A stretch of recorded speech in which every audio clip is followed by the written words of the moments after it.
आकाश और पृथ्वी की सृजनहार पिता परमेश्वर, हम तेरे धन्यवाद और तेरी प्रशंसा करते हैं। तूने अभी तक हमें भला चंगा रखा है और हम पूरे सप्ताह भर अपने कामों में व्यस्त थे। हर प्रकार की मुसीबत दुख घटना से बचकर आज सबत शुरुआत में यहाँ उपस्थित हो पाते हैं। आज की शाम की सभा में हम तेरे प्रशंसा कर सकते हैं। इस समय हम विशेषकर तेरी उपस्थिति चाहते हैं। हम जो भी गीतों को गाए हैं और हम अभी वचन में से जो भी सुनेंगे सीखेंगे अपने हृदय में रखने सके और अपने जीवन के लिए लाभदायक हो सके। इस आज की वचन में तेरे आशीष हो, हम आशीषित होकर तेरे नज़दीकी में रहने वाले बनने सके। शैतान के हर बुरे फंदों से तो हमें बचाए रख और हमें तेरे डर और भय में चलने वाले हम हो सके। जितने कलीसिया की सदस्य हैं, परिवार है, हम प्रार्थना करते हैं तो उनकी हर दुख बीमार कमी घटी को जानता है, उसे तो सुध ही ले। हमारी हर पाप गुनाह तो क्षमा कर। आज ऐसे ही जहीं कहीं छोटे झुंड होकर तेरे प्रशंसा और महिमा हो रही है, वहाँ भी तेरी उपस्थिति हो, वहाँ भी तेरी आशीष हो। आज की आशीष हमें दिया कर और जो भी हम अभी वचन सुनेंगे अपने मन हृदय में रखते हुए अपने दैनिक जीवन में लागू करने सके। हमारे हर पाप गुनाह तो क्षमा कर। छोटी विनती यीशु मसीह के नाम से चाहते हैं, दया कर सुन और स्वर में ग्रहण कर। आमीन। बैठ जाएंगे।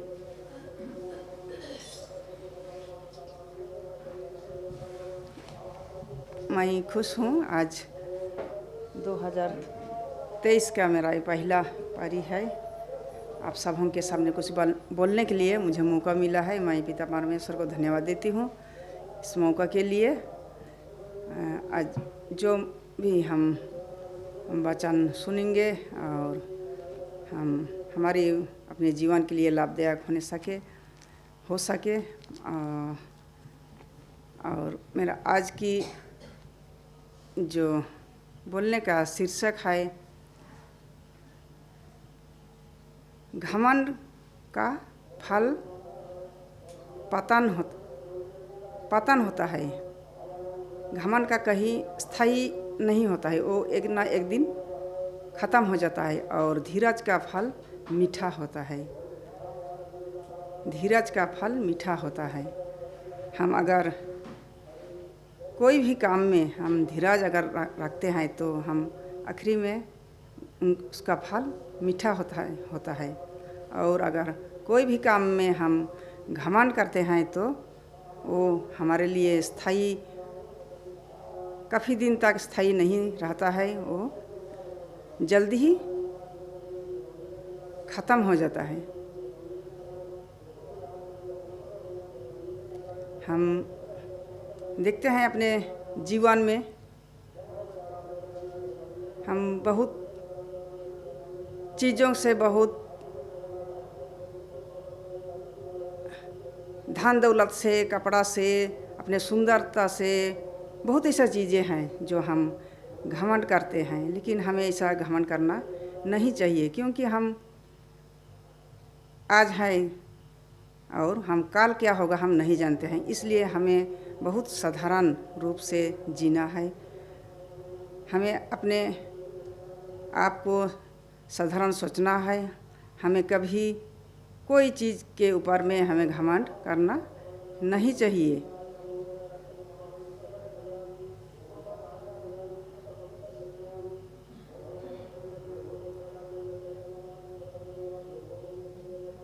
हम इसे ही मैं एक सीख के रूप में बताना चाहूँगी। घमंड कैसा पतन होता है या गिर जाता है या ख़त्म हो जाता है। एक दिन एक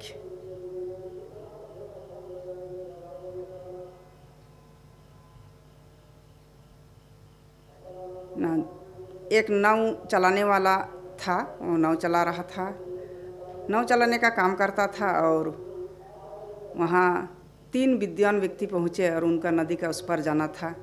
और उन तीनों व्यक्ति ने बहुत घमंड करते थे कभी कभी हम अपने ज्ञान के ऊपर, अपने पढ़ाई के ऊपर, अपने नौकरी के ऊपर हम बहुत घमंड करते हैं। इसे ही वो 3 लोगों ने बहुत घमंड थे क्योंकि उन्हें बहुत ज्ञानी व्यक्ति थे।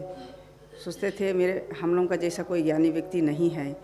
तो उन तीनों व्यक्ति ने नदी के उस पर, या समुद्र कहेंगे या झील कहेंगे, उस पर जाना था और आए और बोले कि हम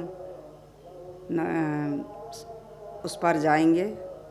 तो नाव वाला ने लिया उन तीनों को और नाव चल ही रहा था और एक ने पूछा आप क्या पढ़े लिखे हैं? तो नाव वाला ने कहा मैं कुछ थोड़ा बहुत पढ़ा हूँ इसे। तो कुछ दूर जाते फिर और एक ने पूछा क्या आप भूगोल के बारे में जानते हैं? तो कहा नहीं, मैं तो उतना नहीं जानता हूँ। फिर चल ही रहे हैं और तीसरा ने फिर कहा तो ऐसा व्यक्तियों को जीना ही बेकार है, ऐसा व्यक्तियों को मार जाना ही ठीक है। तो ऐसा कहते ही हवा चलने लगी, हवा शुरू हुआ और नाव डगमगाने लगी और नाव डूबने वाले ही है। और वो तीनों ने बोलने लगे कि नाव भैया जो हमें बचाइए, अभी नाव डूब जाएगा। तो नाव वाला ने कहा तुम लोग तो बहुत ज्ञानी हो, अभी अपना ज्ञान को क्या इस्तेमाल करो और बच निकलो। मैं तो जो जितना जानता हूँ उतना से ही मैं यहाँ से निकल जाऊँगा बोल के नाव भी डूबा वो, लेकिन वो तैर कर निकल गया और वो तीनों ने डूबकर मार गया। इसी तरह हम भी अगर घमंड करते हैं तो घमंड कोई ना कोई तरह से वो डूब ही जाता है, मर ही जाता है, ख़त्म हो जाता है। हमें इसलिए 2 दिन का ज़िंदगी में हम कल की बातें नहीं जानते हैं, लेकिन हमें इस तरह का कोई चीज़ पर हमें घमंड करना नहीं चाहिए। और मैं पदस्थल पढ़ना चाहूँगी यहाँ याकूब 4 का 13 से 17 तक मैं पढ़ूँगी। याकूब 4 13 से 17 तक। तुम जो यह कहते हो आज या कल हम किसी और नगर में जाकर वहाँ 1 वर्ष बिताएंगे और व्यापार करके लाभ कमाएंगे और यह नहीं जानते कि कल क्या होगा। सुन तो लो, तुम्हारा जीवन है ही क्या? तुम तो भाप के समान हो जो थोड़ी देर दिखाई देती फिर लोप हो जाती है। इसके विपरीत तुम्हें यह कहना चाहिए यदि प्रभु चाहे तो हम जीवित रहेंगे और या वह काम भी करेंगे। पर अब तुम अपने डींग मरने पर घमंड करते हो। ऐसा सब घमंड बुरा होता है। इसलिए जो कोई भलाई करना जानता है और नहीं करता उसके लिए यह पाप है। इसलिए हमें घमंड बहुत ही बुरी चीज़ है। हमें इसे हर समय हमें ध्यान रखना चाहिए। हमारी चाल चलन कैसे है, हम किस तरह चाल चलन चलते हैं। हम इसलिए बहुत ही अपना जीवन में सोच समझ के चलना है। मैं और दूसरा पढ़ना चाहूँगी, पहला यूहन्ना 2 का पहला यूहन्ना 1 का 15 से 17 तक।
शायद वो नहीं है। अच्छा,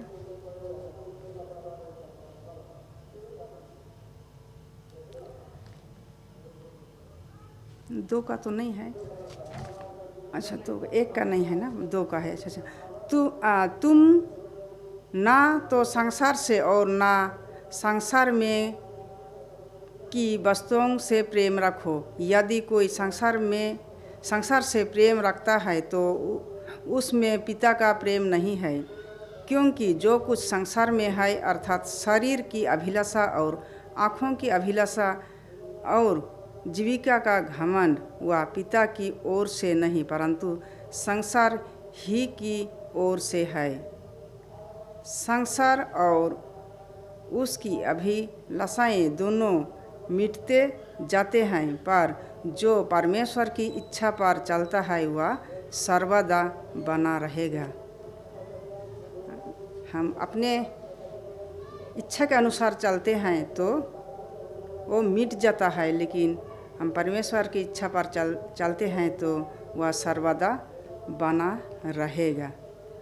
हम इसी तरह देखते हैं धीरज में किस तरह का हमें धीरज का फल मीठा होता है। हम जो भी काम करते हैं और उसे हमें धीरज के साथ करना है, आखिर तक धीरज धरना है।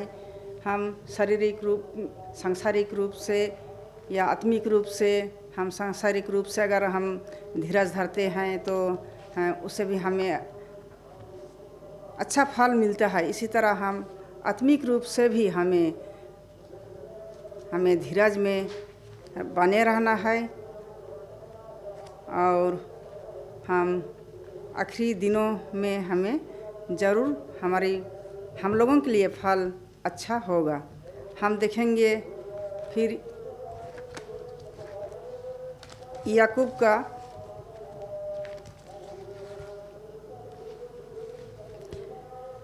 का 5, मैं 7 और 8 पढ़ना चाहूँगी।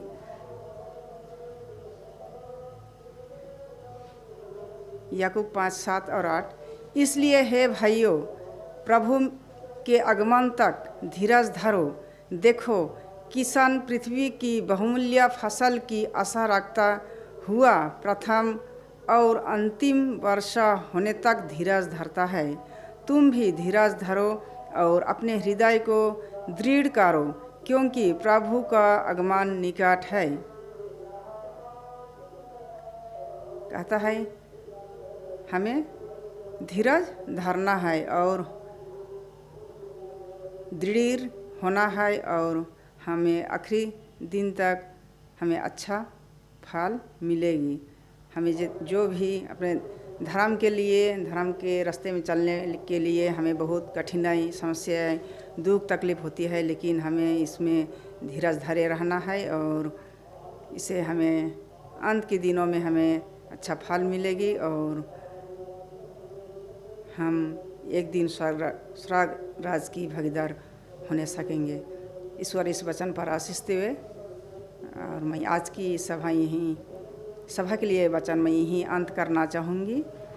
इस समय हम लोग फिर से खड़े हो जाएंगे और अंत में गाना गाएंगे। सब कोई खड़े हो जाएंगे। हम लोग सदरी में से गाएंगे 105 नंबर का।